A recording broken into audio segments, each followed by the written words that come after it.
que saben exactamente cuántos jóvenes dieron el examen con él, eran 18. Y tengo una tesis donde se estudia la ideología de cada uno de sus maestros en la prepa. Nosotros ni sabemos el nombre del lugar de la prepa que alguno estudió. Ellos hasta sabían la ideología, una tesis fantástica. Entonces ahí vemos que había en ese curso de 18, 6 católicos y 12 luteranos. Y tenían que hacer un examen de religión. Y Marx estaba entre los luteranos, porque su papá, que era judío, lo mismo que Marx, como era abogado del Kaiser, de la burocracia, le obligaron a hacerse luterano. Si no, para afuera, porque no iba a haber un judío que fuera abogado del Kaiser. Entonces el papá se bautizó luterano, a Marx lo bautizaron luterano a los 5 años, y la mamá no quiso ser bautizada y siguió judía hasta la muerte, porque tanto Marx como su madre de Marx tenían ancestros judíos de rabinos en Trigue y en Holanda por 400 años.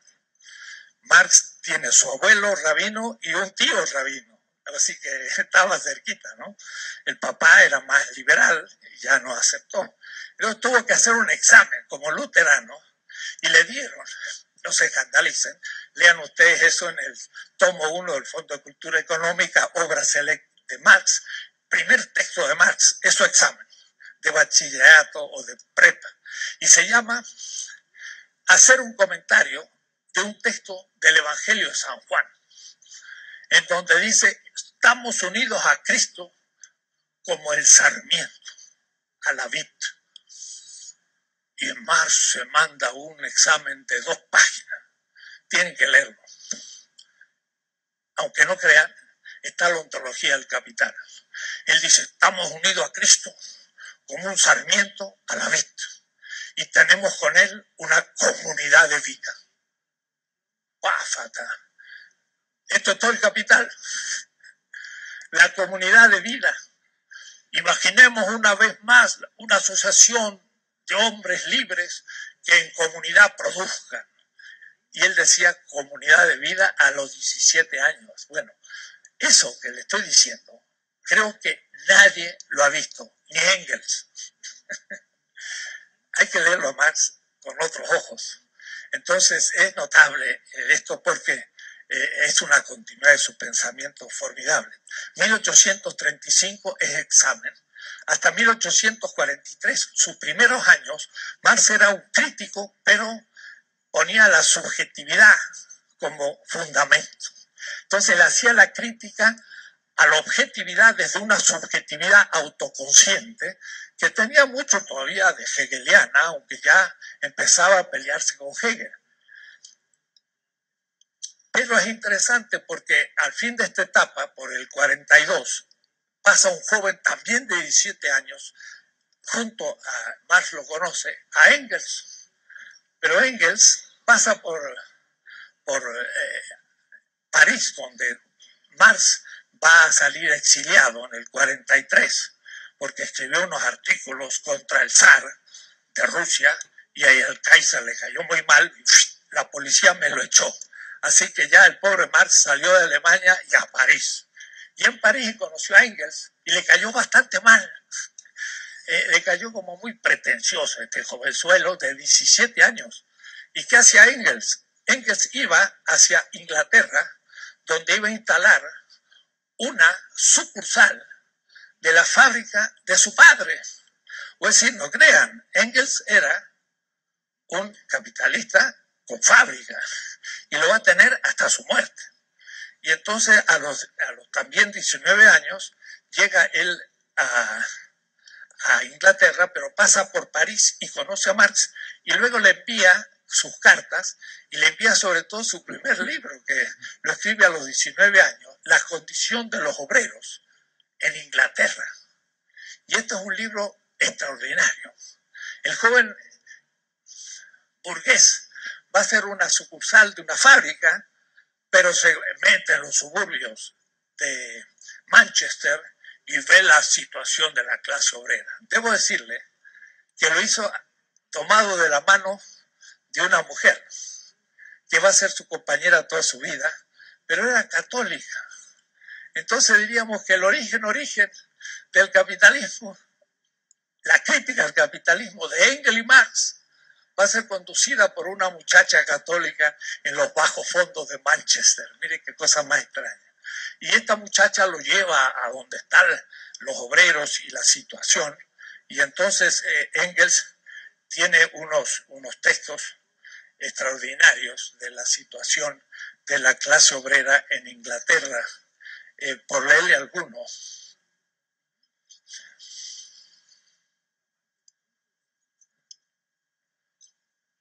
Por ejemplo, en la lucha del capital y la tierra con el trabajo, los dos primeros se llevan a además, una ventaja auxiliar, el auxilio de la ciencia. No me sirve tanto.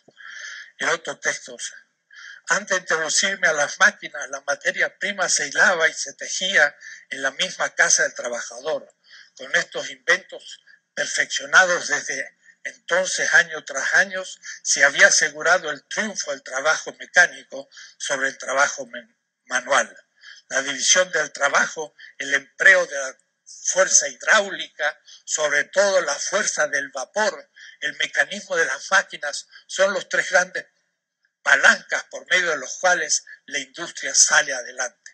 Pero también muestra lo que era la acumulación del aire, la corrupción que había, no se podía ni respirar en medio de las fábricas de Londres, y hace un verdadero análisis en un libro famoso, la situación de la clase obrera en Inglaterra.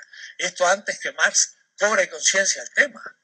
Marx lo lee y gracias a otro trabajo de Engels que se llama Esbozo crítico de la economía política, Marx dice: yo soy un filósofo, he estudiado Derecho, soy un periodista crítico, está en París y dice: no sé nada de economía. Y entonces empieza sus manuscritos 1843 a leer a Sismondi y a Smith y empieza a desburrarse. Porque la verdad es que Marx fue un autodidacta. No fue a la Facultad de Economía. Él empezó a leer, a devorar la economía y la tecnología al mismo tiempo. Y es ahí en París donde escribe los manuscritos del 44, son 200 páginas. Cuando yo digo manuscritos 61-63, serán 2.300 páginas. Ya no son manuscritos chiquitos, ya son 6 libros enormes. Entonces hay que ver que de manuscritos en manuscritos hay mucha diferencia. En el 43, entonces, Marx en París descubre la clase obrera, no la conocía. Él estaba en Trier, en Bonn, en Alemania culta del Rin. No era un lugar febril como Bremen, donde estaba Engels, que ahí sí ya habría industria en Alemania. Entonces Marx había sido un pequeño burgués crítico, más bien literario. En París está en un primer piso, alquila una piecita, y arriba está el coordinador de la Ligue des Communistes, de la Liga de los Comunistas. Comunismo que no es el comunismo que ustedes piensan, era un movimiento anarquista, idealista, muy interesante, y Marx toma contacto con este tema, conoce la clase obrera que ni la conocía en su Alemania, aunque Engels sí, y entonces pasa de una subjetividad idealista a una subjetividad de necesidades desde la vida.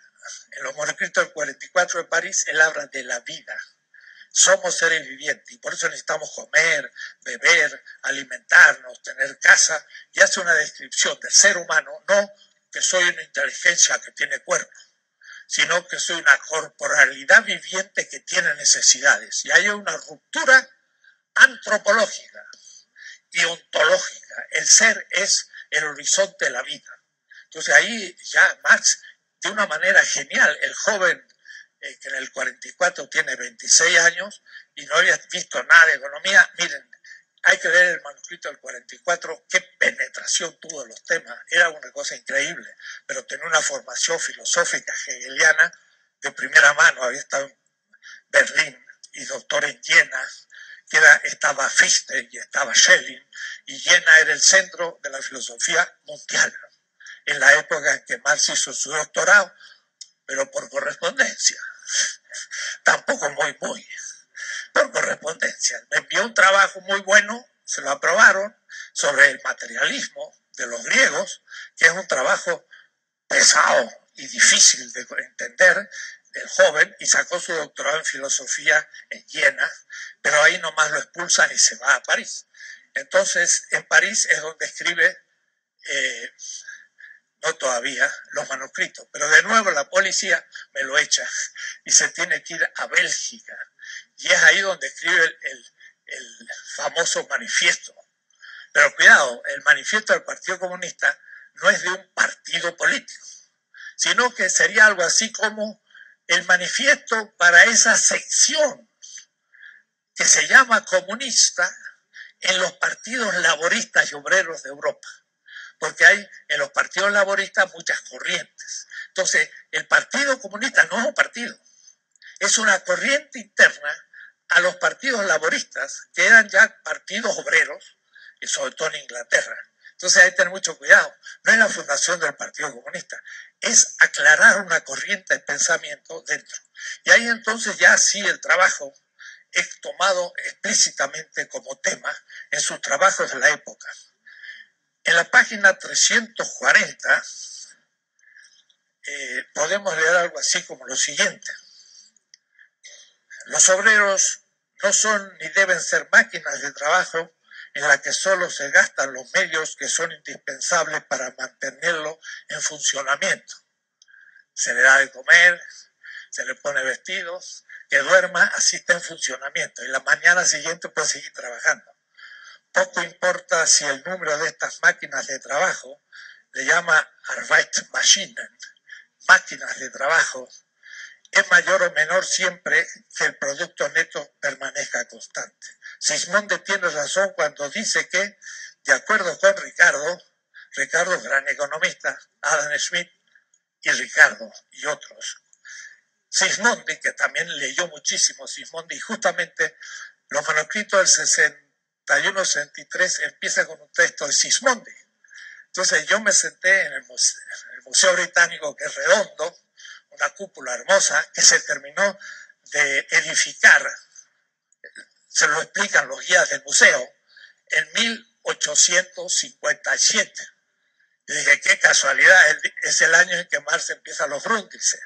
Se ve que en el museo estaba medio destartalado y ese año ya empezó a funcionar bien. Entonces es un museo fenomenal, tiene una cúpula, la luz entra por todas partes y abajo la gente se siente en un gran círculo, como 200 sillas. Y hay una en que la tradición dice que Marx se sentaba. Entonces yo me fui, me senté en esa silla y pedí el primer libro. Fui a la biblioteca, miré, y de la obra de Sismondi había un ejemplar. Chacha, este es el que tuvo Marx en sus manos. Lo pedí, lo abrí. Fue muy bonita la experiencia. Y podría haber seguido pidiendo todos los libros de los Grundrisse, ahí mismo sentadito, es fantástico. Uno puede revivir. Y después de ahí me fui caminando a donde estaba, atravesando un gran parque hasta su casita, que después fue derrumbada. Entonces, como él caminaba con un tranvía ya en esa época, y iba todos los días al Museo Británico, era la mejor biblioteca.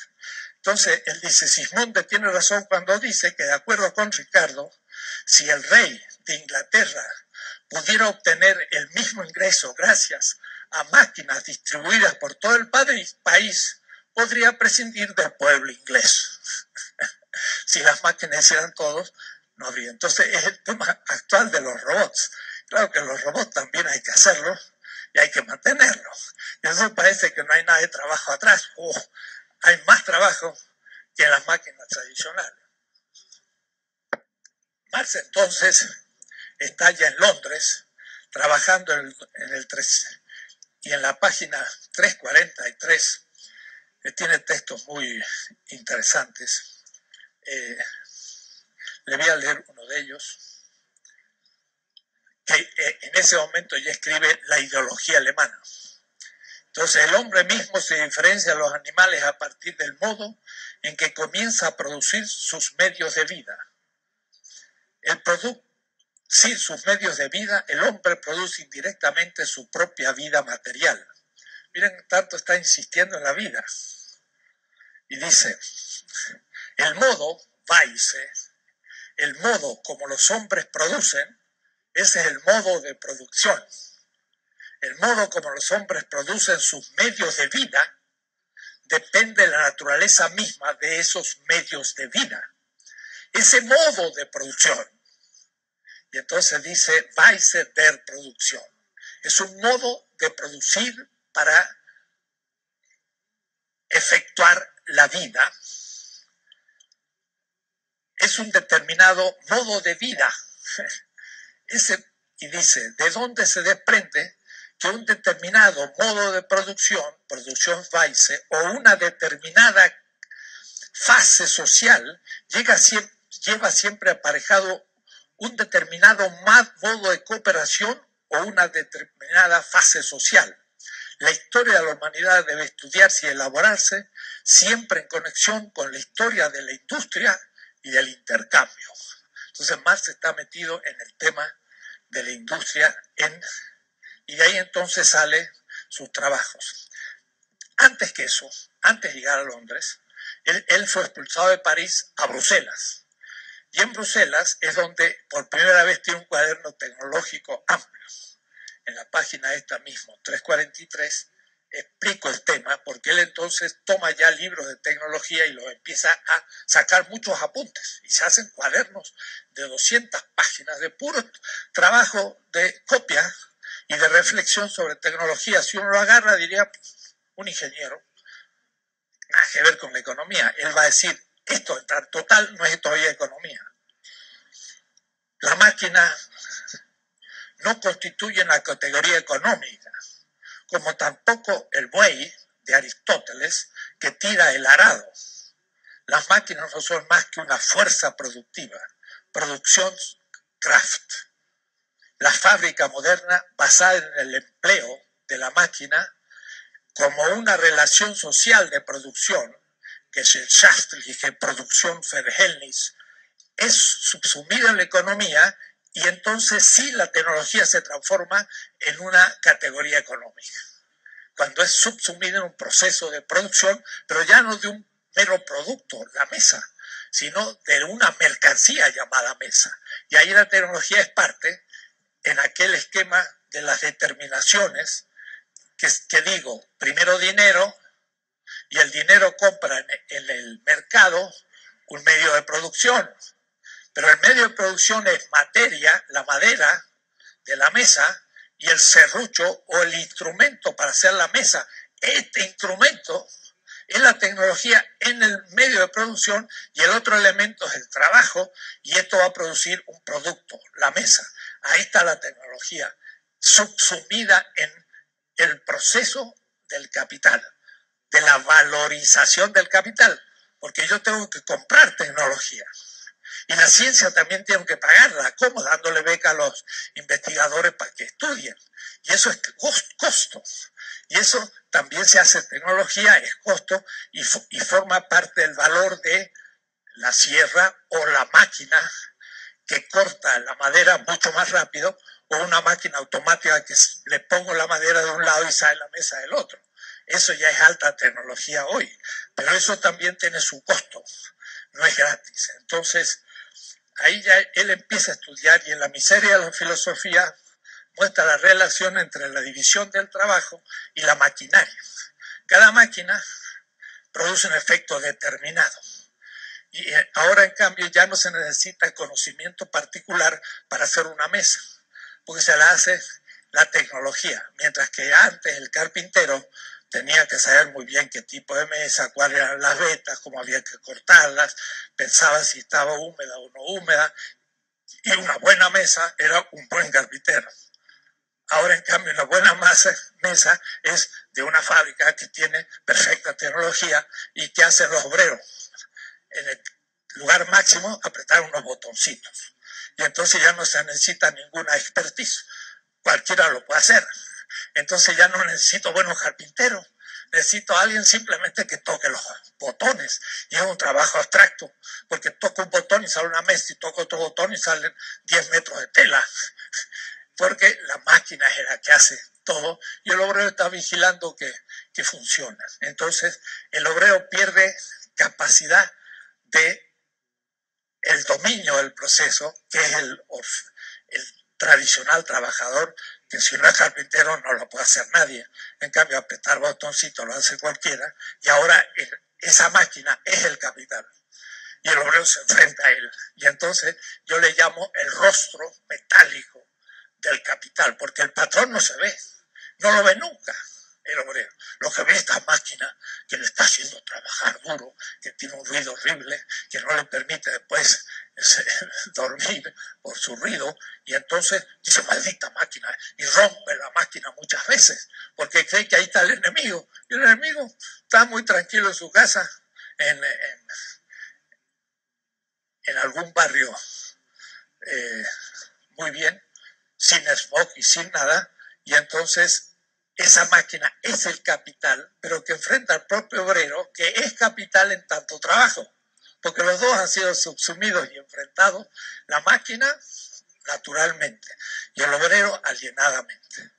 Entonces llegamos al 1841, que es ese cuaderno de Marx, y ahí empieza un análisis de la tecnología ya más pormenorizada. Y como siempre, yo le propongo a ustedes para una teoría de tecnología, más siempre es igual. Primero, la tecnología en cuanto tal. Y la tecnología en cuanto tal es un instrumento, prolongación de los órganos del cuerpo humano, en el fondo de la mano. Pero piensen ustedes, un cuchillo, ¿qué prolonga? Mis dientes. Mientras que un tenedor, ¿qué prolonga? Mi mano. Una cuchara prolonga la concavidad de mi mano. Es decir, Marx pensaba que los instrumentos eran como prolongaciones del organismo, que se crea otros órganos. Un auto, que es mis piernas a mayor velocidad. Ahora un avión ya sería salirme alas de mi omóplato. Y así podríamos ir viendo cómo son dimensiones de la corporalidad humana. La tecnología como tal es simplemente un medio por el que el hombre utiliza para transformar la naturaleza. Y este instrumento tiene una finalidad, ya hemos dicho, la reproducción de la vida. Y el hombre lo utiliza para poder disminuir el esfuerzo y aumentar la precisión, pero no va a crear valor. Sin embargo, va a disminuir el tiempo de trabajo y por ahí va a tener que ver con el valor, cuando la tecnología, en tercera instancia, no la tecnología como tal, ni la tecnología como instrumento, sino ahora la tecnología como capital. Y ese es el momento que el capital subsume la tecnología, desde la exterioridad del capital, como subsume el trabajo vivo. Y mi esquemita, que es muy simple, está la totalidad del capital y está la tecnología como tecnología, y es subsumida, metida dentro como medio de producción. Y en el medio de producción no como la materia, sino como lo que permite al cuerpo humano trabajar la materia. Pero entonces ya no es la tecnología egipcia o azteca, que tenía no un arado, sino el instrumento de penetración a la tierra para meter el maíz, porque estaba determinado por otra tecnología agrícola. Eso era todavía una tecnología azteca. Pero si eso lo metemos en una industria agrícola, esa tecnología es metida dentro, desde la exterioridad de otra cultura o la circulación, es subsumida, metida dentro, negada como tecnología, pero ahora como una determinación del capital. El capital tiene muchas determinaciones. El dinero es una determinación, medio de producción es una determinación, el trabajo, el producto son determinaciones. Y cada determinación tiene valor. Y también va a tener valor ahora la tecnología.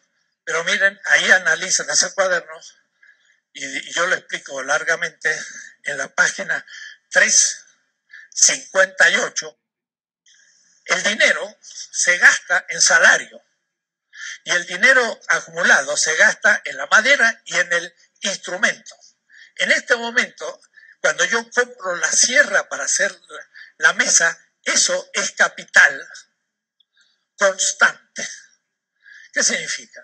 Que yo compro 10 y va a quedar 10, constante. En cambio, en el salario, yo pongo 10, pero por el plusvalor voy a sacar 20. Entonces, el capital constante es la tecnología, pero el trabajo vivo es capital que va a subir.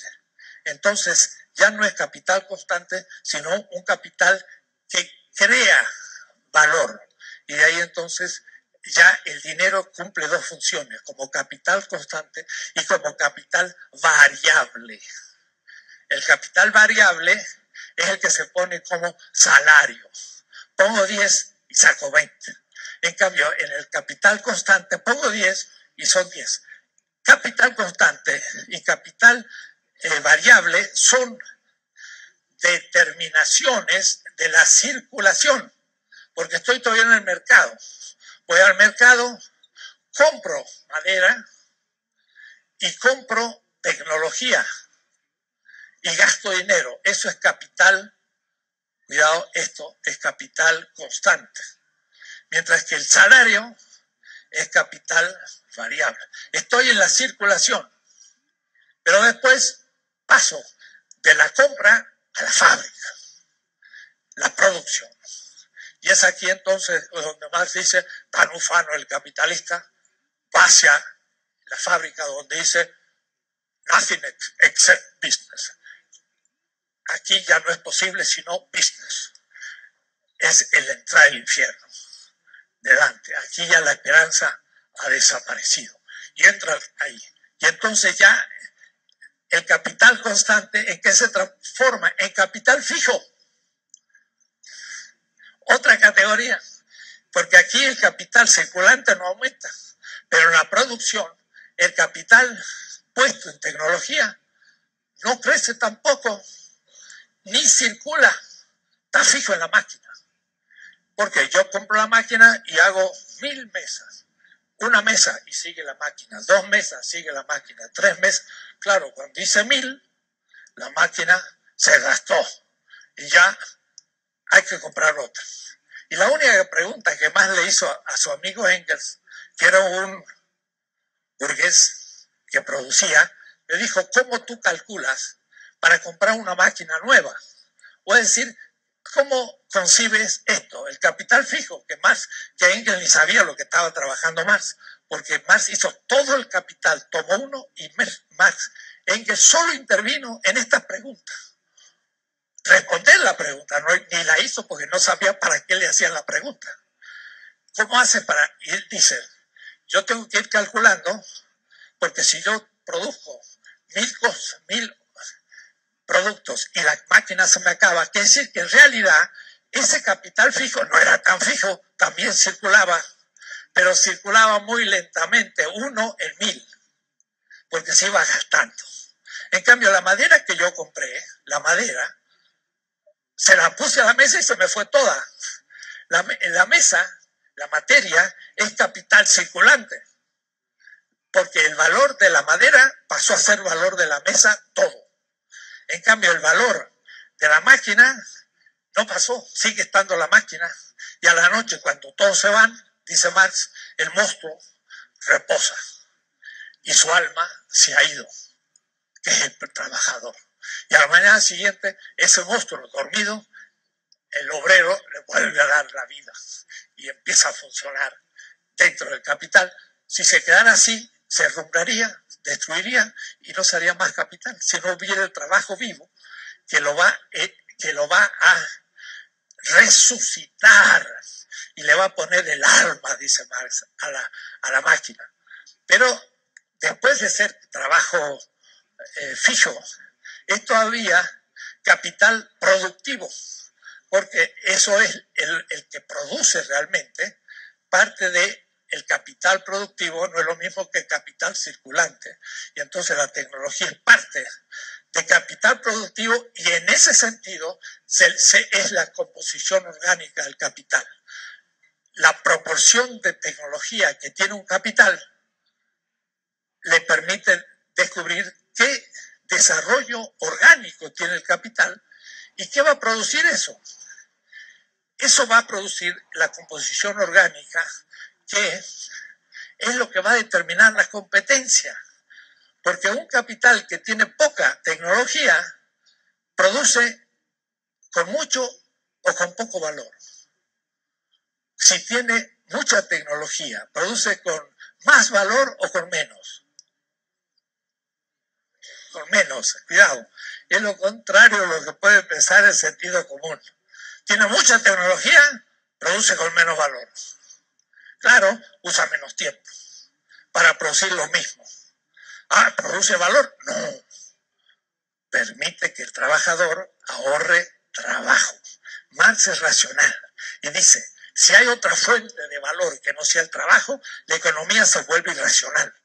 Toda la economía capitalista es irracional, porque le atribuye el valor, pero ni siquiera habla de valor, del precio al capital fijo o a la tecnología o al capital humano.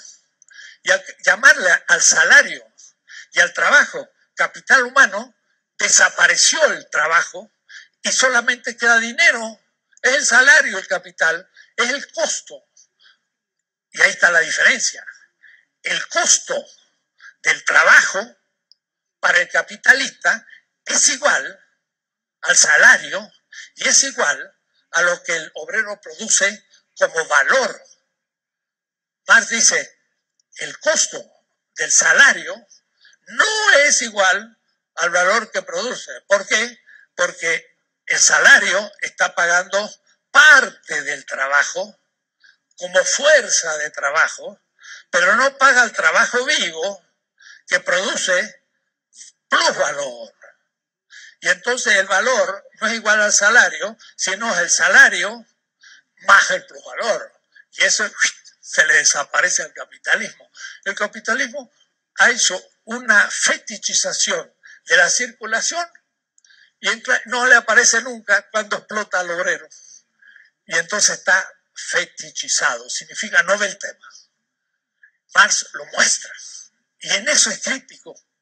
Y muestra lo que es el capital, no lo que es una crítica del capital. Lo que pasa es que al mostrar lo que es el capital, que lo oculta en la economía capitalista fetichizada, está siendo crítico. Muestra lo real ocultado. Ya vamos a ver el fetichismo de la ciencia económica mucho más adelante.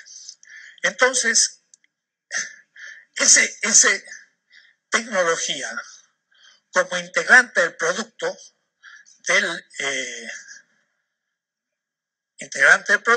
va a ser el elemento fundamental de la competencia.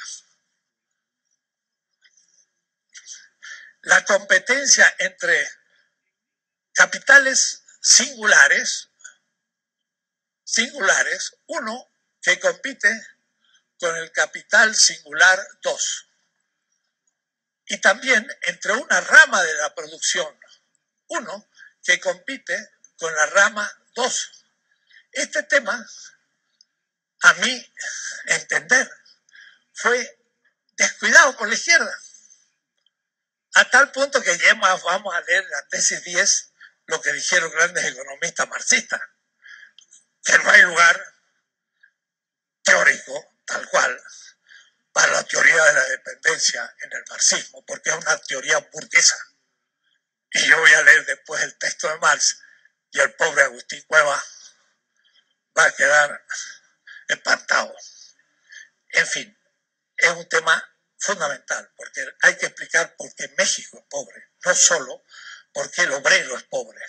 Y esto está subentendido y entendido, pero a su vez, cuidado, hay también obreros aquí, trabajo 1, y aquí hay trabajo 2.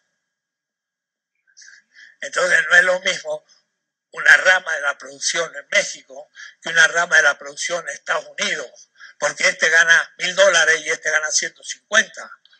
Entonces también hay un problema entre obreros y obreros, Y entonces sale un miserable mexicano a trabajar en Estados Unidos y los sindicatos norteamericanos no lo quieren recibir.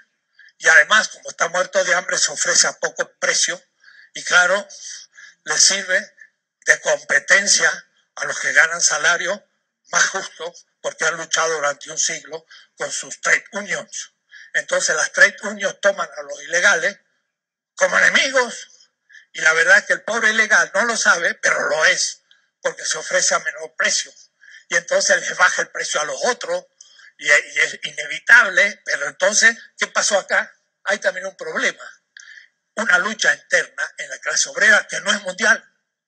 Proletarios del mundo unidos después de superar la relación norte-sur. Y si no, no hay unión, porque tienen intereses contrarios. Este es el problema. Entonces, este es un punto no de contradicción con Marx, pero de evolución de sus propias tesis, que él estuvo en Europa. Y al fin de su vida, ya el 67, cuando produce El Capital, le viene un juicio desde Rusia y los populistas le dicen, mire, lo que usted dice es fenomenal, pero no se aplica en toda Rusia. ¿Cómo que no? Pone a estudiar ruso. Tenemos los cuadernos donde Marx hace la gramática, los verbos, los sustantivos, que sabía estudiar lengua.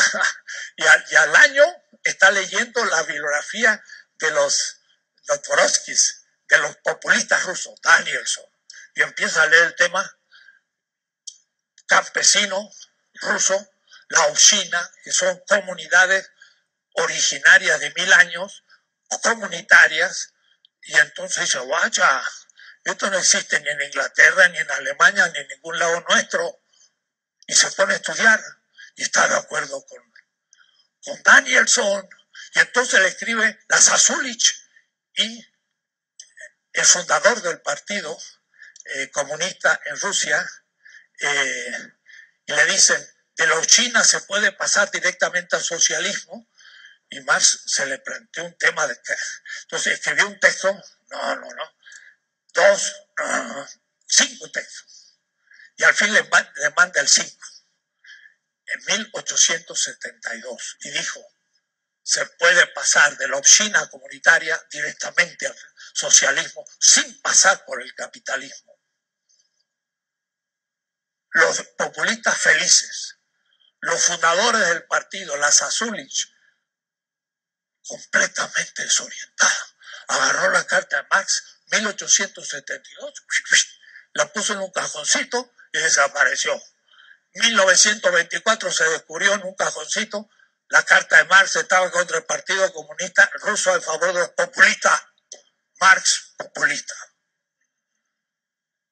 Y Mariátegui, populista. Condenado por el partido que él fundó, por decir que la clase que iba a hacer la transformación del Perú no era la clase obrera, porque no había obreros, porque no había revolución industrial en Perú. Así que los marxistas decían, la clase obrera va a ser el sujeto histórico de la revolución. Y entonces Mariátegui, que era un tipo inteligente, miró a todos lados y dice, pues no tenemos clase obrera, tenemos indígenas. Y entonces los indígenas van a ser, ya esto está pasando en Bolivia. Mariátegui supo quién iba a hacer la revolución. No eran los obreros, eran los indígenas, porque no había capitalismo. Los marxistas ortodoxos de la segunda decían, si no hay obreros, lo inventamos. Y entonces hacían un diagnóstico hermoso, inútil. Y después no funcionaron nunca. Nunca. Había errores fundamentales. Bueno, después charlamos.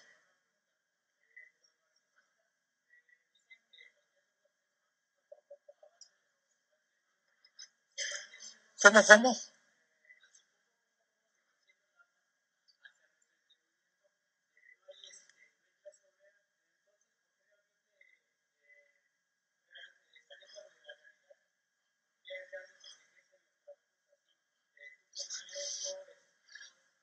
Sí, mire, la cosa es esta. Si un país no ha llegado históricamente a desarrollarse hasta la revolución industrial, no puede tener obreros. Y si no tiene obreros, ¿qué es lo que tiene? Y después, aunque lo tenga, el asunto es que pueden ser obreros explotados por un capital nacional, bueno, ya lo veremos despacito. Entonces, no es que yo esté, cuidado, desde ahora hay que distinguir mucho entre Marx y el marxismo, yo le llamo pues real, o el marxismo ortodoxo, o el marxismo, como ustedes quieran, estándar. Y el estándar era, perdón, el marxismo-leninismo, hecho ideología en la Unión Soviética. Y eso no es Marx. Esa es mi tesis. Fuerte, fuerte. Vamos a los textos. Y van a ver que lo que pensaba muchísimo marxista, que tenían los verdaderos textos que se estudiaban, que como les he dicho muchas veces, si la conciencia está primero, eso es idealismo. Si la materia está primero, eso es materialismo. Y entonces Marx era materialista. ¿Dónde lo dijo Marx eso? Nunca. Marx además no habla de la conciencia, sino cuando hasta el 50, ya lo dije, hasta el 47. Después no habla de la conciencia, habla del trabajo. ¿Qué es primero, el sujeto de trabajo o la naturaleza como materia de trabajo? No hay ninguna duda. Primero el trabajo, porque si no hay trabajo, la naturaleza es naturaleza, pero no materia de trabajo. Porque para ser materia de trabajo tiene que haber trabajo primero. Y Marx lo dice explícitamente en la ideología alemana. Naturaleza como naturaleza. Y Marx era muy irónico. Debe ser alguna isla coralígera de reciente formación. En la ideología alemana, quiere decir, naturaleza como naturaleza ya no hay, porque hasta los elefantes en África naturales están puestos en jardines. Ya no hay casi naturaleza. El Yellowstone es un parque natural. ¿Por qué? Porque lo han declarado natural y nadie mete mano, quiere decir que ya es cultural. Ya no hay en la Tierra casi algo, sí, en la Amazonas hay regiones. Pero él quiso exagerar diciendo, no estoy hablando de la naturaleza. Es primero la naturaleza que el trabajo. Mire, si tomo la naturaleza en serio, y la naturaleza la vida, y la evolución de la vida, por supuesto que el sujeto es un hombre, evolución de la vida y es un objeto natural. Pero no estamos hablando de eso, él es un economista. ¿Qué es primero, la materia de trabajo o el trabajo? Sin duda, el trabajo. Y entonces usted sería idealista, pero no, porque esto no es conciencia, sino trabajo. Entonces la pregunta de los diccionarios marxistas-leninistas planteaban problemas que no eran los de Marx. Marx era mucho más profundo y no hacía la ideología, ya lo voy a criticar, del socialismo real, que no tuvo como criterio el aumento de la tasa de ganancia, sino el aumento de la tasa de producción. Y fue tan moderno e irracional como el capitalismo, o un poco menos. Pero de paso tenía tales defectos que se vino abajo antes, 1989. Y todavía no se ha tomado conciencia de lo que pasó. Entonces yo estoy dando una doctrina de Marx en 2014 que responde a la realidad y que supera esa antigua doctrina. No voy a hablar de tres instancias, la economía, la política, la ideología, la infraestructura y la supra. No, eso no es marxista.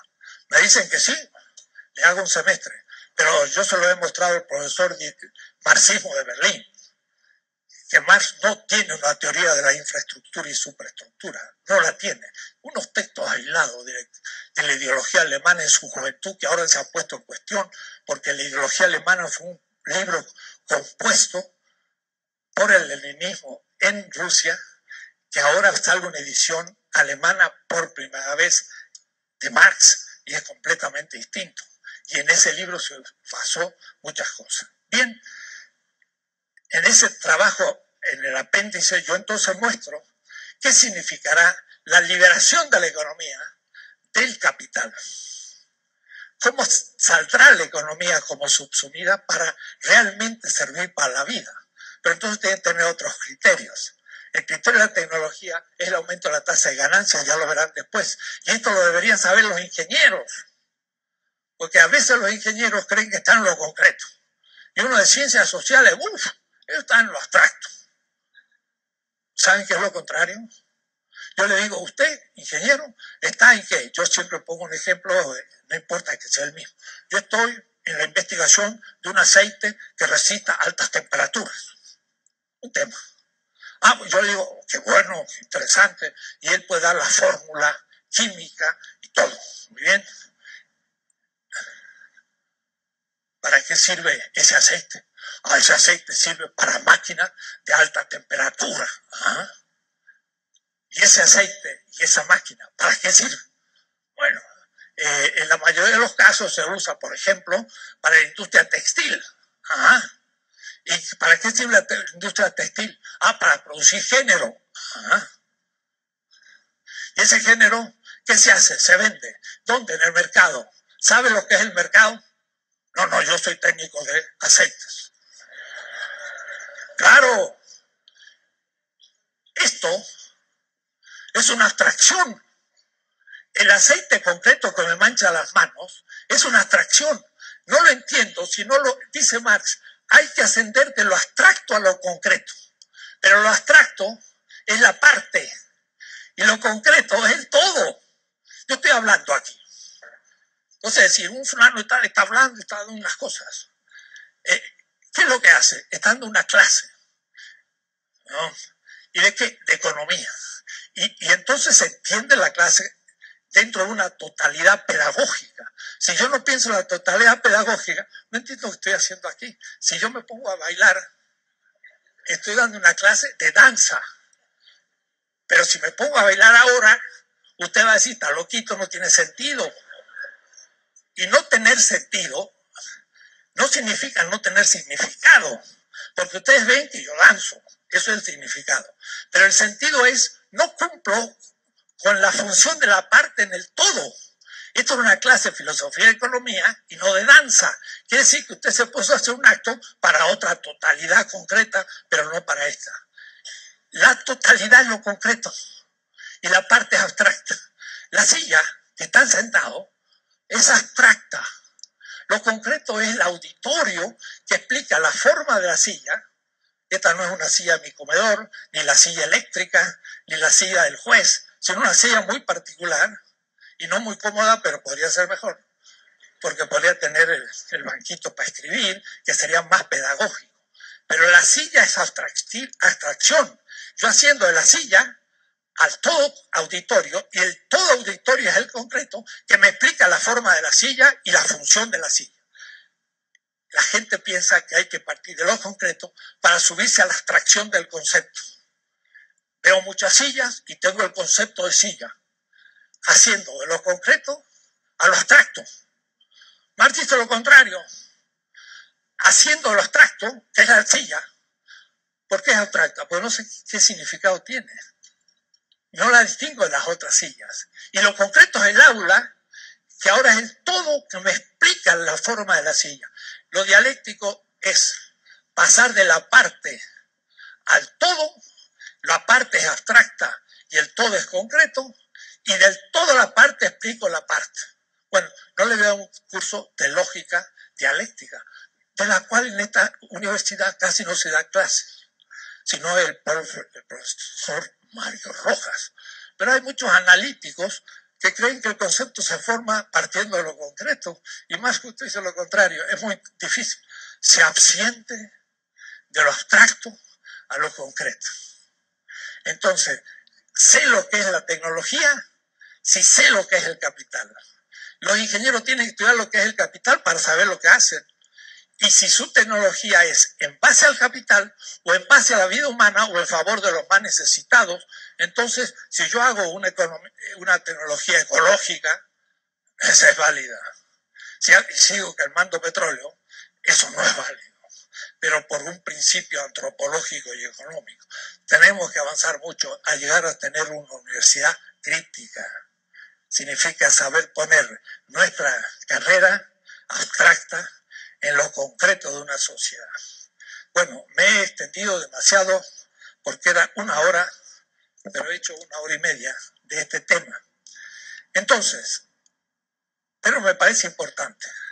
La competencia es imposible sin la tecnología, porque serían los capitales todos iguales, con igual mano de obra y producen igual y no hay competencia, porque todos son iguales. Si hay diferencias, es por la composición orgánica.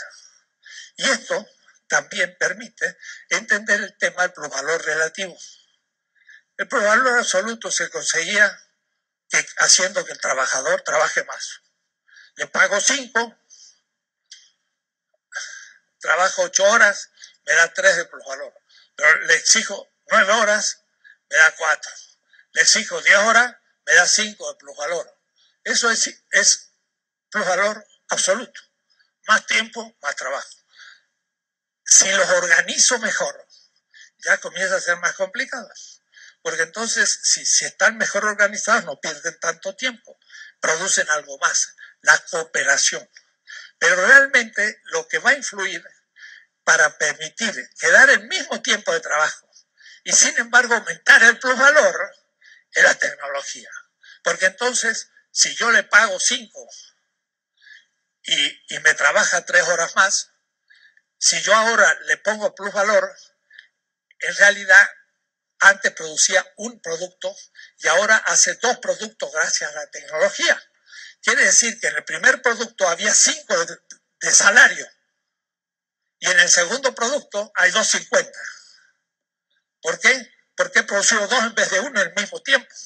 Entonces la proporción de salario bajó.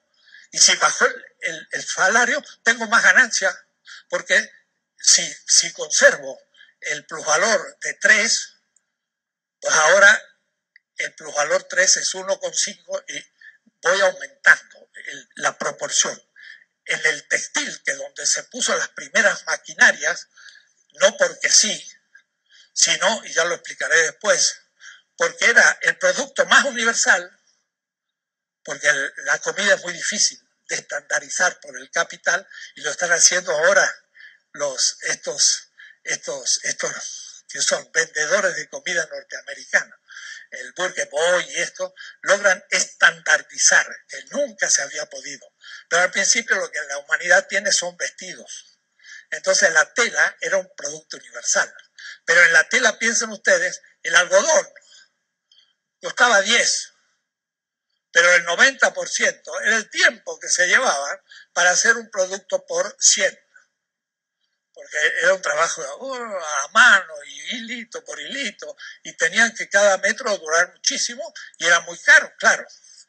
¿Cómo voy a hacer para mejorar?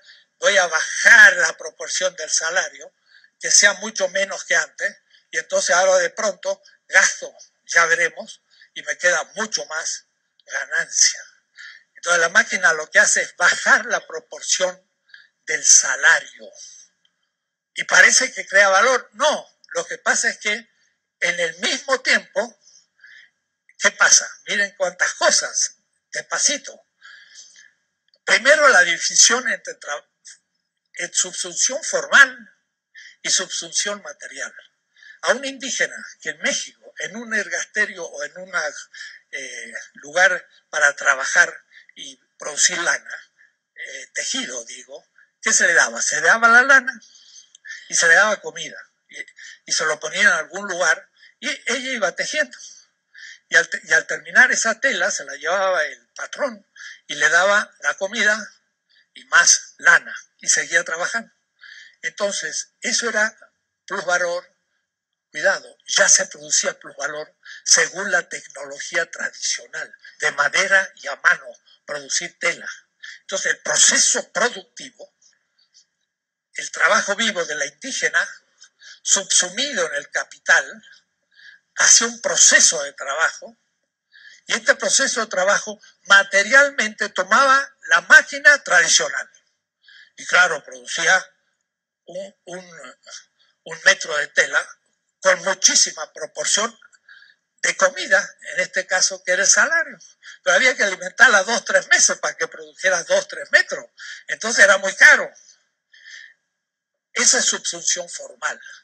Pero de pronto el capital subsume tecnología. Y al subsumir la tecnología cambia materialmente el proceso. Deja el telar de madera y ahora es de hierro. Y además le pone una máquina que empieza a producir. Entonces el proceso de trabajo cambia. Cambia el modo de producir el producto. Eso es el modo de producción. no es la totalidad del capital como pensaba Althusser. El modo de producción capitalista es el capitalismo. No, el modo de producción Weisse, es el modo material en que yo produzco el producto. Entonces, esta subsunción es material, porque materialmente cambia la producción, y la primera de la India es una producción formal, porque ya producía plusvalor, pero con el proceso tradicional de producción. Entonces, la producción material más la formal es igual a una subsunción real. Realmente ahora el capital domina la producción del plusvalor, pero a partir de un instrumento que el capital posee y se lo apropia al obrero, que es el proceso mismo de producción, donde ya el experto de la carpintería no vale porque la máquina produce. Ese tema es fundamental en Marx. En la tradición no se le daba mucha importancia. Bien, esa producción real de más tecnología, mire lo que voy a poner más y menos, produce más valor de uso, porque en vez de una mesa, produjo 2 mesas, más valor de uso. Ahora 2 familias pueden tener mesa, más. Igual valor de cambio, porque las 2 mesas se las produjo en 8 horas, por ejemplo, pero antes producía 1, y ahora 2, y ahora 10, pero en 8 horas. El valor total de la producción de un día de un obrero es el mismo, pero la unidad del producto es diferente. Si produjo una mesa y vale 10, y produjo 10 mesas y son 10 de valor, una mesa vale 10. Y aquí una mesa vale 1, porque hay 10 mesas. Quiere decir que de 10 que valía, ahora vale 1. He bajado el valor de cambio. Y piensa lo que pasa si lo pongo en el mercado. El que produce 10 dice precio 10 por mesa. Y este dice 1. Está fácil ver quién se va a ir del mercado. No va a vender una mesa por 10 si el otro le vende la misma mesa por 1. Y se fundió. Se fue a su casa, obrero del otro, o se dedicó a otra cosa. Entonces, igual de valor de cambio por la jornada total, pero menos valor de cambio en cada producto y por lo tanto de cada mercancía. Por lo que la tecnología baja el precio, porque baja por unidad el valor de cambio y aumenta la tasa de plusvalor. Esto es lo que ahora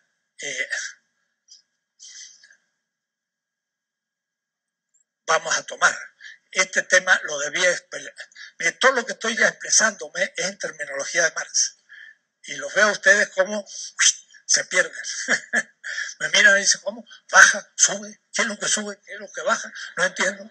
Porque no dominan las categorías. Entonces, Gorbachev, muy intencionado, decía, un camión tiene mucho tiempo y se produce en calidad de 5.000.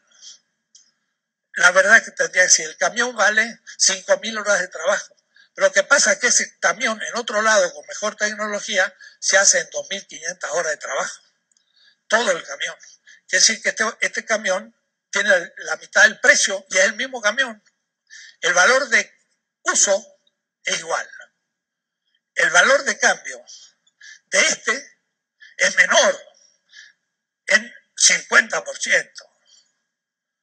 Entonces, eso no lo puede hacer el capitalista porque no distingue entre valor y precio, son todos precios.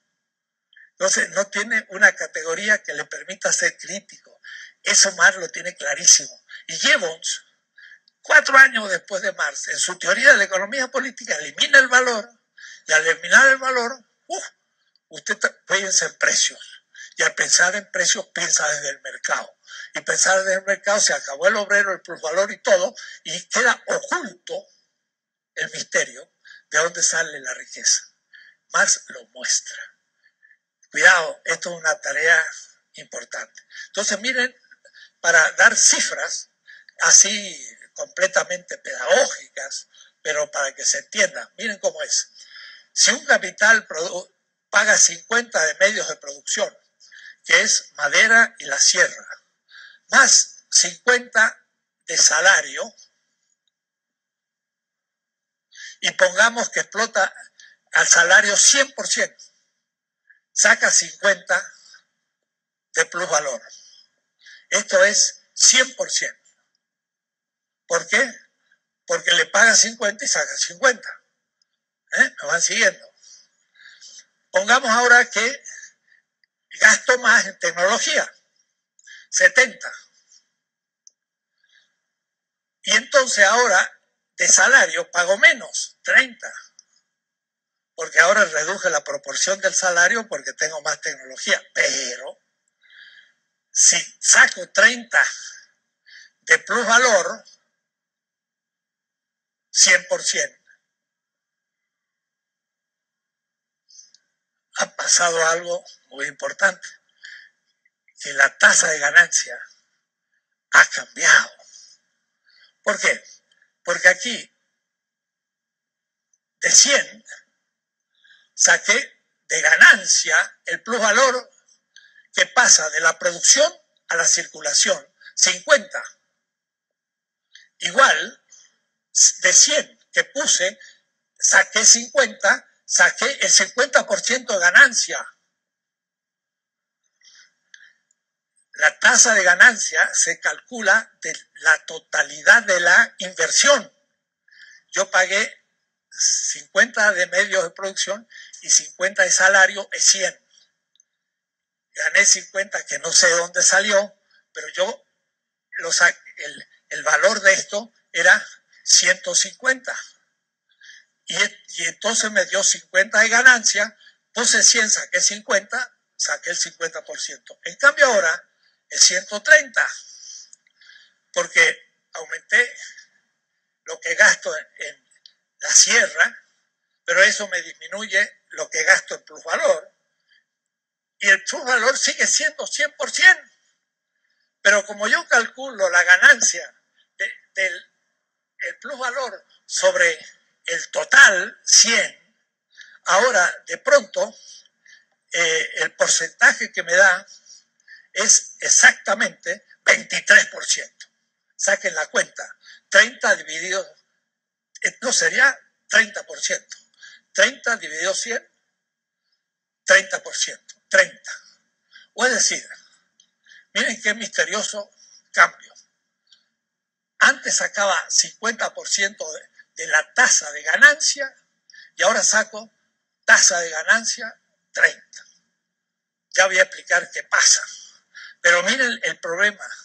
El plusvalor sigue igual y la ganancia disminuye.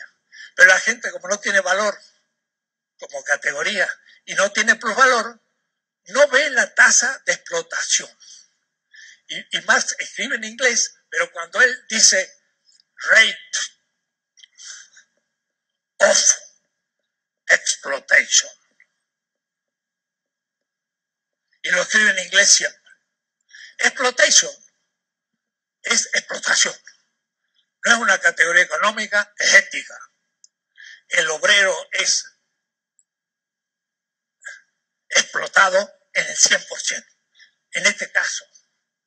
Mientras que aparece en la ganancia que solamente hay un 50% o un 30%. O es decir, 100 es mucho más que 50. Quiere decir que al obrero se le explota mucho más que la tasa de ganancia que aparece en el capitalismo. Ya veremos cómo va a pasar. Pero entonces Marx dice, al no obtener el valor y ni el plusvalor, no se dan cuenta de dónde sale. Entonces, ¿de dónde sale ese 50? De la inteligencia del propietario del capital o del empresario, de que vende el producto más caro de lo que le costó. Y Marx dice, si eso lo hace uno, lo hacen todos, y el obrero vende más caro su trabajo y la madera también más cara y todo más caro y al fin, si todos ponen más caro, se hace una espiral del aumento que se termina el capital rápidamente. No, la ganancia salía de un misterioso incógnita que era el trabajo no pago, un Bezahlte en alemán, un Bezahlte.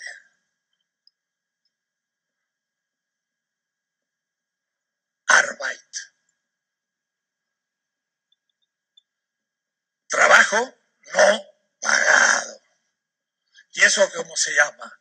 Injusticia, robo.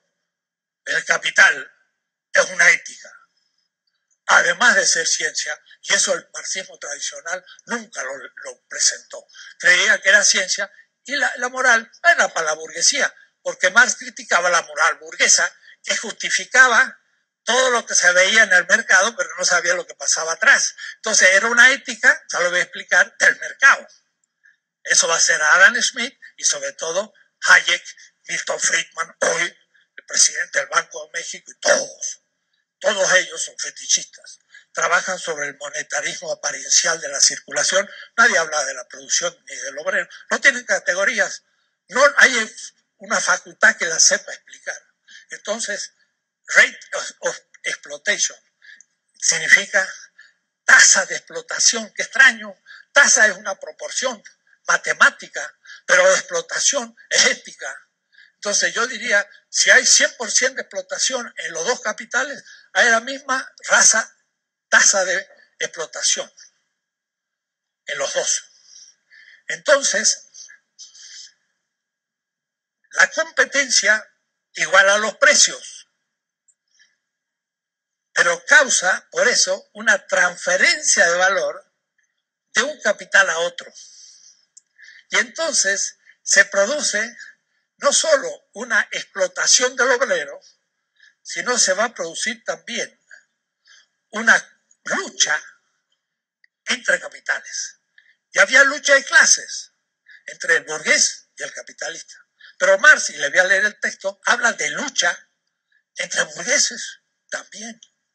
Y hay un burgués mexicano puede luchar contra un burgués norteamericano y ser liquidado. Ustedes dirán, bueno, fue un burgués. El problema es que es mexicano y nos empobrecimos todos. Y no por eso le voy a decir que siga, pero debo entender de dónde viene nuestra pobreza. Ya veremos después despacio, porque es transferencia, plusvalor. Pero en la teoría monetarista, todos los precios se igualan y ya está, se igualan. Pero no se da cuenta que, como dije en el ejemplo, guarden esto, ¿ves? La tasa de ganancia no es lo mismo que la tasa de plusvalor. Volveré, pero es fundamental porque la tasa de ganancia es estrictamente económica y la tasa de explotación del plusvalor es económico-ética o antropológica. Es ética. Ahí se descubre, si usted me permite una metáfora, el pecado del capitalismo. Y en el capítulo 5 del Capital dice Marx, lo que los teólogos llaman el pecado original es la acumulación originaria. Y usted dirá, qué chistoso este Marx, utiliza una metáfora teológica. No se olviden que Marx dice que la crítica a la teología es la crítica de la política y por lo tanto también de la economía. Tengo un libro, 400 páginas sobre el tema, el cuarto libro que yo tengo sobre Marx. Pero entonces hay que entender este tema, pero se me pasó, sigamos. Iba hilando, pero pasemos al primer tema de hoy. Todo lo que hice hasta ahora son introducciones. Es la competencia del capital consigo mismo. Esto se entiende muy fácil. Es como un atleta que compite, pero se entrena. Entonces el hombre dice, voy a correr una maratón, 40 kilómetros, y lo hice en 2 horas 50 minutos, sería un gran tipo. Pero tiene su reloj. Él se va controlando a sí mismo. Y dice, hoy corrí rápido. Mañana, 3 horas. Estoy bajando el nivel. El capital compite consigo mismo antes de competir con los demás. Tiene que ser muy serio en este punto. Entonces, como el atleta, tiene que prepararse para la competencia. Y el que no aumenta cuantitativamente, al menos en el tiempo, la cantidad de productos desaparece. Y entonces se tiene que preparar para esa tarea. Y ahí entonces que tiene que tener invención, organización, competencia, en el sentido de estar muy preparado, porque así aumenta, por una parte, el capital fijo. Puede comprar mejor maquinaria para tener más tecnología. Baja entonces la proporción del salario en sus obreros, de 50 a 30. Y ahora entonces aparecerá poco a poco el tema de fondo, que Marx dice, esa baja de la tasa de ganancia a medida que el capital fijo o la maquinaria aumenta, porque el salario se va haciendo más chiquito, porque hay que comprar robots que cuestan millones hoy. Y el salario ya es más pequeño, porque los obreros hasta tienen que vigilar cómo el robot va produciendo autos. Que decir que el salario del obrero va bajando en proporción. Pero entonces, si va bajando en proporción, como yo exploto el trabajo, el plusvalor disminuye. Si yo gasto una cifra, 900 en las máquinas y en otras, y pago 50, aunque lo explote 100%, el valor final va a ser 950. La proporción va a ser dividir 950, 50 dividido 900, y entonces de ahí va a salir la tasa de ganancia, que va a ser muy baja, aunque fuera el 100% del plusvalor. Entonces, a medida que yo gasto más en tecnología, la proporción del salario es menor, y con el plusvalor sale de la proporción del salario, se va disminuyendo la ganancia, y de una manera necesaria. El que no compite desaparece, y el que compite baja la tasa de ganancia. Entonces, Marx dice, se parte de un punto, pero la tasa de ganancia va llegando hasta un momento crítico. Y ese momento crítico es la crisis. Entonces, el tema de la crisis. Eso lo plantea hermoso en los Grundrisse. Y cuando lo escribe en El Capital, que es la 4ª redacción, ya se ha cansado tanto de explicarlo en sus redacciones anteriores, que le sale un texto muy claro, pero no tan apasionado, ni tan explicado como los otros cuando escribía solito en Londres. Entonces es muy bueno leer los textos que nunca pensó publicar. Entonces él dice lo siguiente, ¿qué es la crisis? La crisis es el efecto de que el capital está siempre enfrentado al abismo de su aniquilación. Es un concepto metafísico, Está enfrentado a la posibilidad de su aniquilación. O es decir, desaparecer. Miren, la primera determinación, el dinero. Yo tengo que comprar madera, una sierra y contratar un obrero para hacer mesas.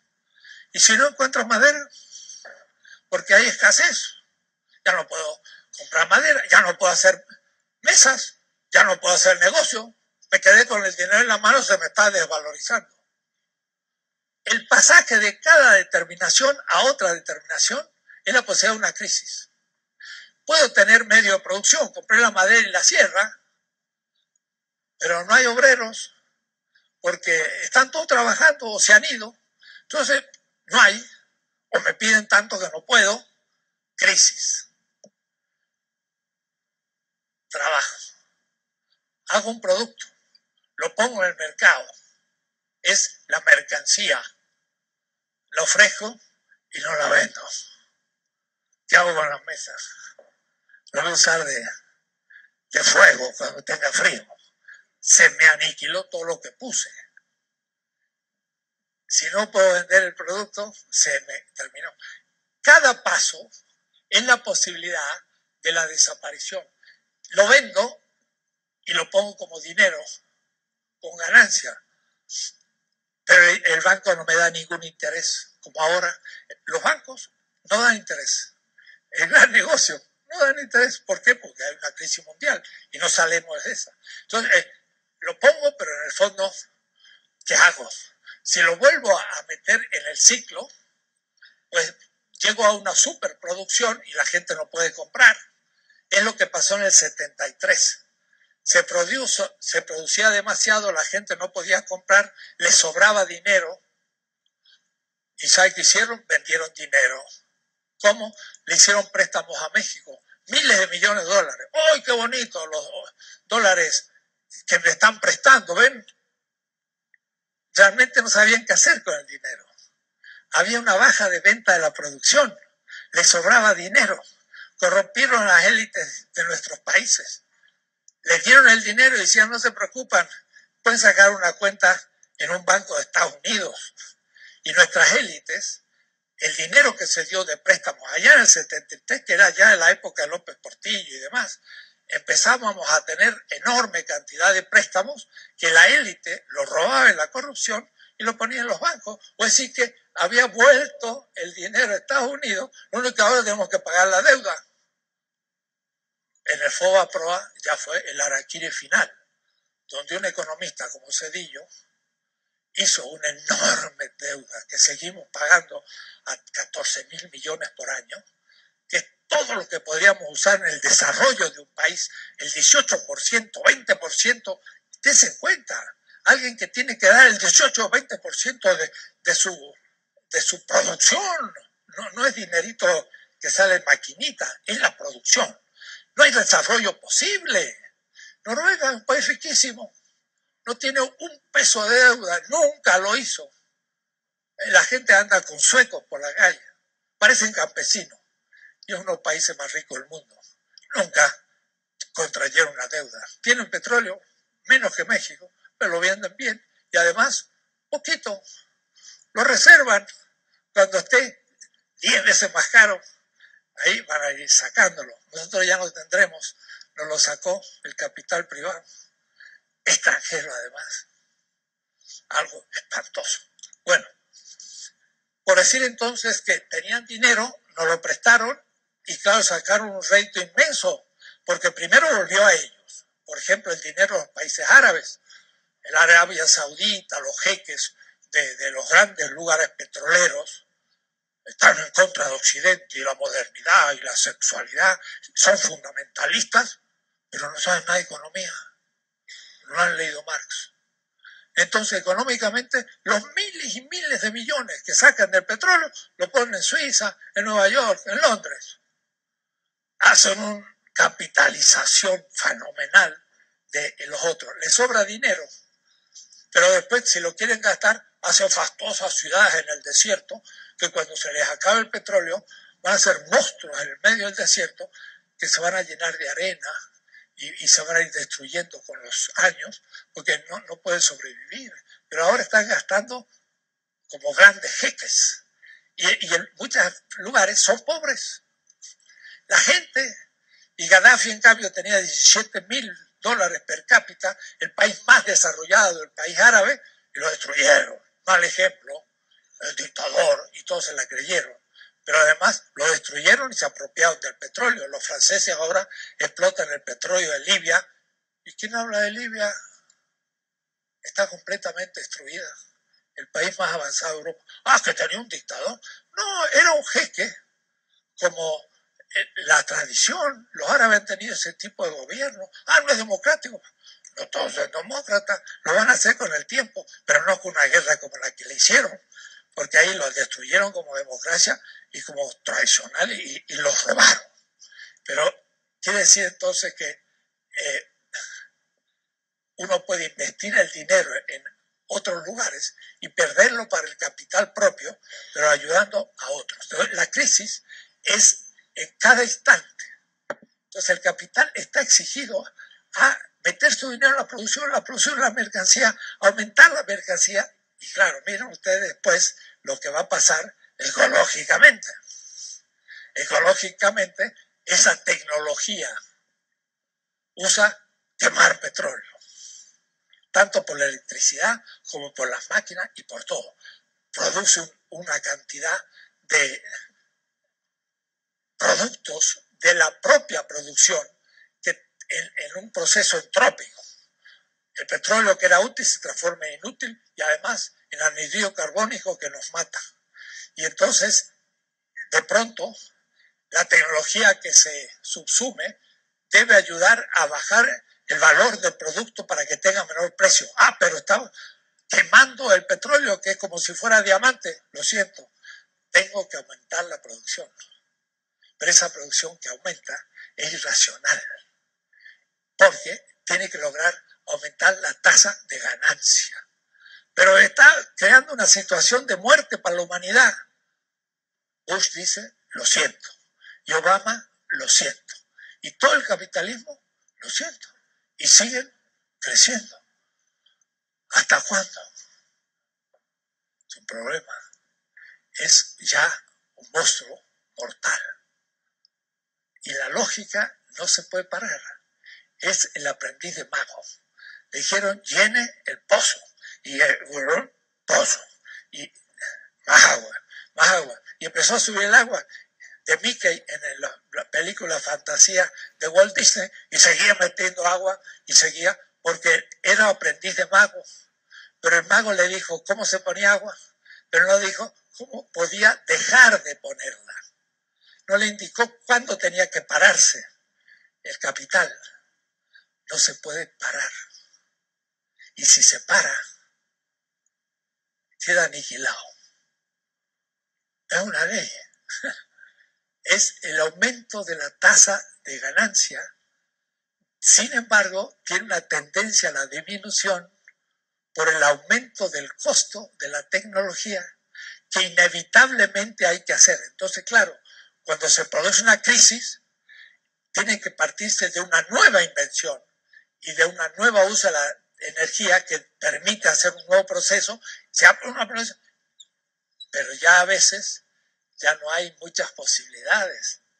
Y habrá un tiempo en que la humanidad tendrá que tomar medidas gravísimas, los que queden. Porque eso Marx no lo había visto. Porque Marx no había descubierto a fondo el tema de la finitud de la Tierra. Parecía inmenso.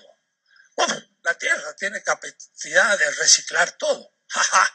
Cuando son millones de toneladas de anhídrido carbónico producida por las chimeneas, es tal la cantidad que ya la Tierra no la puede reciclar para la vida y empieza a aumentar la temperatura, ya lo veremos, y todo lo demás, y son directamente dirigidas por el criterio del capital. O es decir, el tema no es la ecología, ni es la tecnología mala, es el criterio de la tasa de ganancia y no el criterio de la tasa de vida. Eso es lo ético. Leer 700 páginas de mi ética. Una ética de la vida. Ese es el criterio de la bondad, del bien. Afirmar la vida y no un monstruo formal. La crisis es un abismo siempre presente y de ahí entonces que horror al hecho de la baja de la tasa de ganancia como competencia del capital consigo mismo. Y quedan 10 minutos, lo podrán leer de la página 144 en adelante, pero les explico la esencia de la tesis. Cuestión 3. Competencia ahora entre capitales singulares. Entonces, hay una lucha, y Marx habla de lucha, entre capitalistas uno ante el otro. Y esto, entonces, nos indica que no solo hay lucha de clases, sino que también hay luchas de capitales que empobrece a las poblaciones también de todos. incluyendo, por supuesto, y en primer lugar a sus pobres y a sus obreros, que van a ser sobreexplotados. ¿Por qué? Porque Mauro Marini, el gran economista, dijo la esencia de la dependencia y la sobreexplotación. Porque si yo produzco un bien por 12, otro por 10 y otro por 8, como dije, la media es 10. Y pongamos que el plusvalor es 3 en este, pongamos que sea 3 en este y pongamos que sea 3 en este. Pero este lo produjo en 12 y en la competencia dijo 10 es lo que vale su mesa. Entonces tiene que transferirle de los 3, 2 a este que ahora hace 10. Entonces le transfirió 2, pero tenía 3. Quiere decir que ahora solamente tiene de ganancia 1. ¿Y cómo hace para tener más ganancia? Sobreexplota al obrero, le da más trabajo. Entonces logra por lo menos 2 de plusvalor. Ahora está produciendo 4 de plusvalor porque 2 se los tragó el que tenía menos valor porque tenía más tecnología.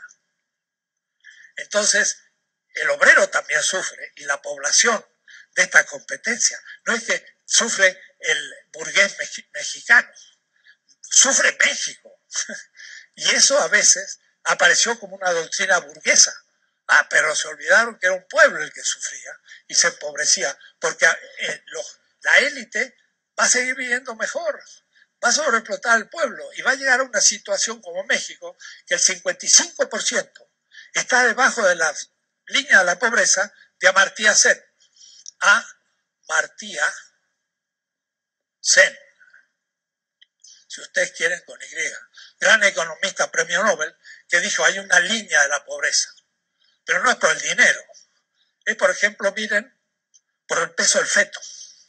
Si es más chiquito, esa sociedad está más pobre, por el número de diarios que leen, una cantidad de cosas. De tal manera que Sri Lanka, en cuanto a dólares, está al igual nivel que la India. Pero el nivel de educación, de conciencia y de todo, Sri Lanka es muchísimo más desarrollada que la India. Entonces, Amartya Sen hizo un sistema complejo. 55% del pueblo mexicano está debajo de la línea de la pobreza. Es uno de los países más pobres del mundo. Tiene un 45% sobre la línea de la pobreza y un 55%. Debo decir que en el sexenio de Calderón subió del 50 al 55. Lo único que subió fue el porcentaje de pobres. Y eso fue el éxito. Hubo un aumento de pobres. Y entonces, eso es porque es transferencia de valor y eso se puede explicar. Pero bueno, eso en el plano de los países, pero no es eso. Hay entonces, dentro de la misma clase burguesa, una competencia interna. Porque al fin el burgués norteamericano extrae riqueza del burgués mexicano. ¿Y cuándo se empezó a dar eso? Hasta le podemos poner fecha, 1954. El golpe de Castillo Armas en Guatemala contra Arbenz fue el comienzo de la explotación capitalista contemporánea, donde Estados Unidos puso dictaduras en todos los países porque los anteriores habían sido los populistas. Pero los populistas fue el mejor proyecto burgués porque era antiimperialista y miraba a la clase obrera y miraba a la burguesía nacional. ¿Quién es? Lázaro Cárdenas, Vargas en Brasil, Irigoyen Perón en Argentina, Ibarra en Chile y así Velasco Ibarra en Ecuador, hasta Rojas Pinilla y hasta Pérez Jiménez y hasta Batista. Estos ya eran populistas de tercera que se transformaron en dictadores y en fin. Esto me permite a mí hacer una historia contemporánea de Estados Unidos, de América Latina, que está muy confusa, muy confusa. El origen empezó cuando Estados Unidos, después de domesticar a Europa y a Japón contra la Unión Soviética y China, le duró del 45 al 54, 9 años. Y cuando miró hacia el sur, dijo, ¿qué pasa aquí? Esta gente quiere ser independiente. México, nacionalista, tiene su petróleo, la Argentina igual, Brasil, Petromex, todos querían querían ser independientes y lo habían logrado y tenían una clase obrera creciente. Había empezado la revolución industrial. Entonces dijo, ¿qué pasó? ¡Ruah! Los mandó como este jueguito del dominó. 54, Castillo Armas, dictador, propuesto por el Pentágono. 54 cae Vargas. El 55 cae Perón. Y dice, Perón o el embajador norteamericano, y ganó el embajador norteamericano. Y fueron cayendo todos los llamados populistas. ¿Qué le siguió? El desarrollo. ¿Y qué era el desarrollo? Como no tenemos capital y no tenemos tecnología, la CEPAL. Ahora vamos a tener capital, nos van a dar dinero, nos van a dar tecnología. Claro, vamos a producir Chevrolets en Buenos Aires, Ford en Río de Janeiro y Lincolns en México. ¿Ven? Ahora ya no necesitamos comprar los autos, ahora sustituimos las importaciones y las producimos nosotros. Nacieron las transnacionales. Nos metieron el capital productivo en nuestros países. Antes nos vendían el auto, era mejor, porque los obreros estaban en Detroit, pero ahora lo metieron en México y los obreros dependen de la Volkswagen. Y si cierran la Volkswagen en Puebla, desaparece Puebla, los tienen agarrados. Ahora metieron el capital entre nosotros como un tentáculo de un pulpo, y ahora sí sustituimos, ya no compramos los autos fuera, lo hacemos dentro. Pero eso significó la expansión de las transnacionales. Cuando cayeron el populismo 54, duró 10 años, no andaba. La gente se acordaba de las reivindicaciones obreras. ¿Qué había que hacer? Ahora dictaduras en serio. Brasil, 1964, el primer golpe de Estado del grupo de la Sorbona, Golbi de Coto de Silva. Y después de ahí, todos los países latinoamericanos con dictaduras menos 3, Colombia, Costa Rica y México.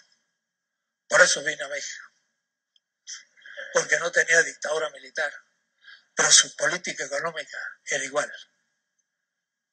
Entonces mire cómo le estoy recontando la historia de Estados Unidos, de América Latina, con categorías serias, marxistas. Bien, pero en fin, me he comido el tiempo y se me terminó. Además de competencia entre capitales singulares, hay competencia entre diferentes ramas. Marx dice, hay dos grandes ramas. La agricultura, que produce bienes con más valores, porque es más difícil producir.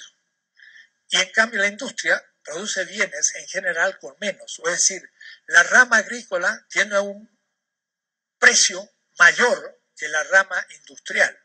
Y ahí que hay una competencia entre la rama A y la rama B. Pero después hay también en la esfera de la industria, ramas de la industria que compiten entre ellas. Y entonces, ¿quién gana? La industria de punta. ¿Cuál es la que inventa nuevas cosas para producir con menor valor?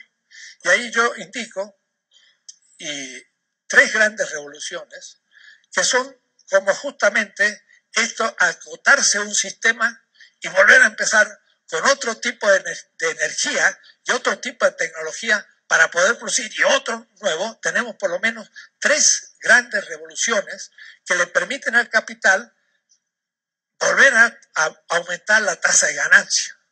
Entonces la primera, claro, que viene de China, no se sabe, pero no lo cuento ahora, es la revolución industrial, sobre todo de Inglaterra, en la mitad del siglo XVIII, 1770, Adam Smith, que dice, para producir un alfiler hay que un obrero tirar el alambre, otro obrero cortarlo, otro obrero hacer la punta, otro poner la cabeza, otro hacer el paquetito y otro transportarlo al mercado.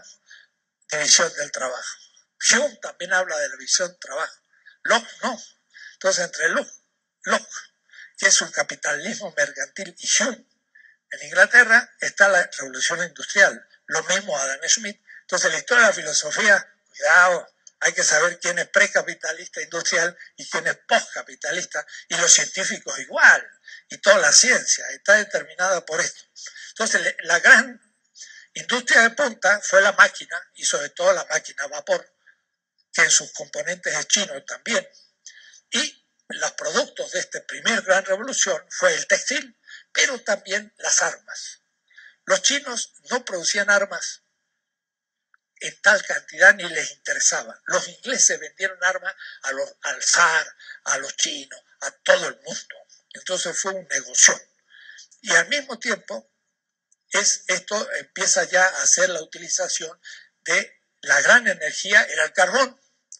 Entonces hay una región europea que es como un triángulo. Si ustedes ven Londres, Berlín, París, usted tiene ahí lo que yo voy a llamar el centro. Es espacial, y lo demás va a ser periferia. Y nosotros qué hablar. Ahí hay hierro y carbón. En el Ruhrgebiet alemán hay fantástica cantidad de carbón, y en Inglaterra. Y también descubren el hierro, y cuando no lo tienen no importa, pero tienen.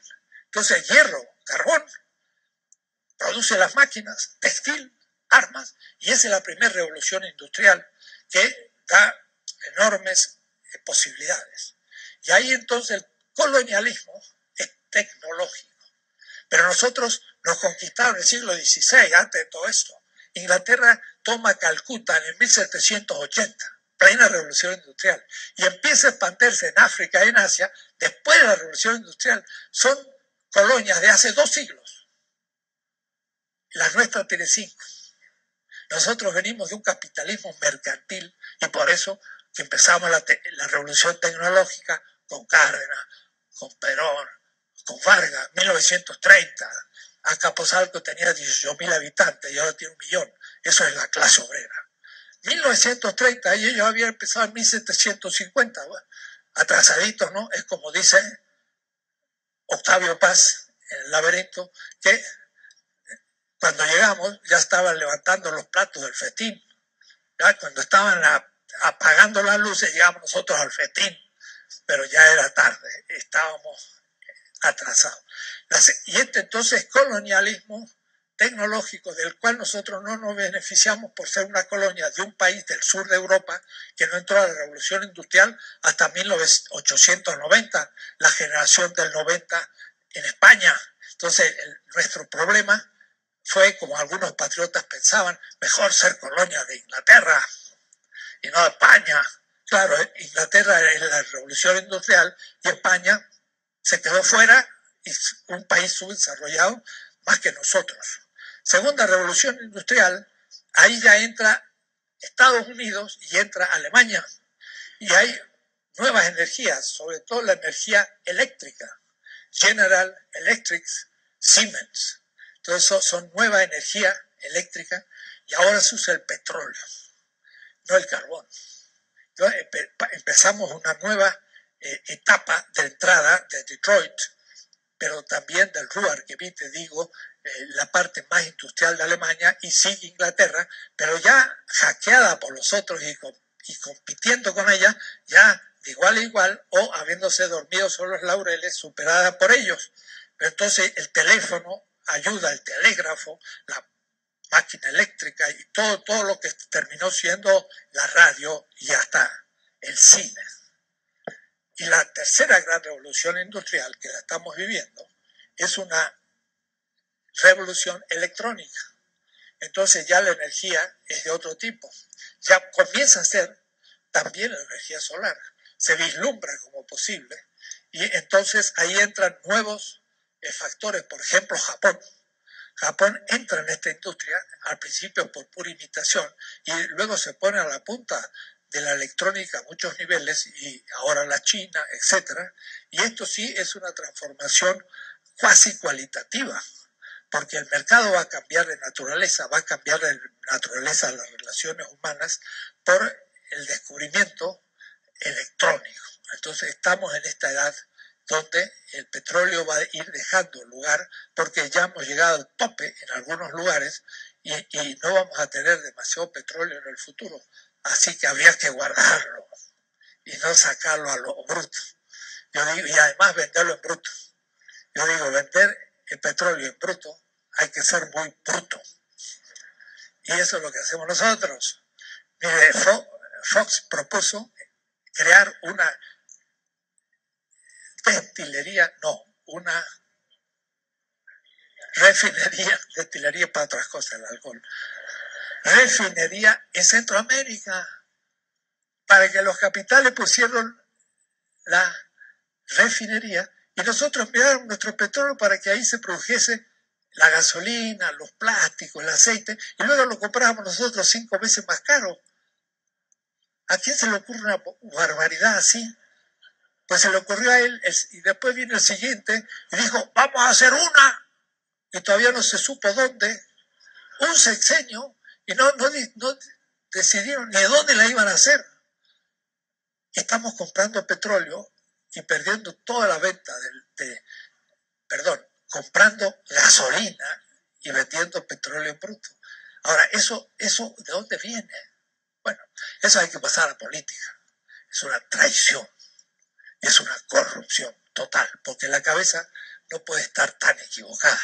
Ahí hay un corazón que no funciona, es injusto. Bueno, y entonces estamos en esta situación. De todas maneras, la baja tendencial anuncia el carácter histórico del capital. Esa es la tesis de fondo Marx.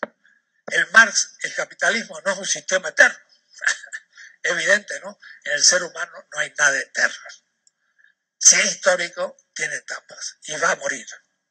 Pero ya está muriendo ante nuestros ojos, aunque pueda indefinidamente quizás crear sustitutos de reemplazo, pero cada vez más difícil.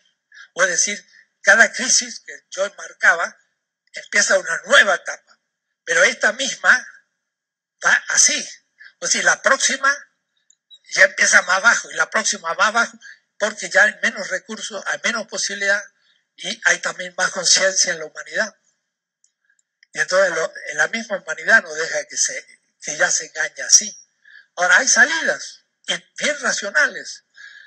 Miren, por ejemplo, somos muchos en la Tierra, 7.000 millones, demasiado. Podríamos ser menos.